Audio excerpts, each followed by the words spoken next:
এতদিন জেলে ছিলেন, জেলে থাকার কথা, কিন্তু হয়েছেন অন্তর্বর্তী সরকারের প্রধান।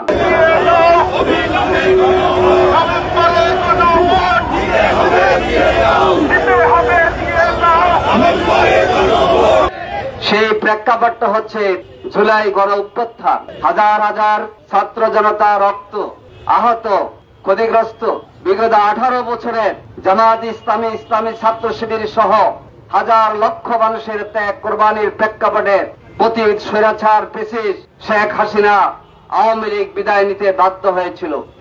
তার এই প্রেক্ষাপটে রচিত হয়েছে অন্তর্বর্তীকালীন সরকার। আমরা ফেব্রুয়ারি মাসে জাতীয় নির্বাচন চাই, কোনো কথা নাই।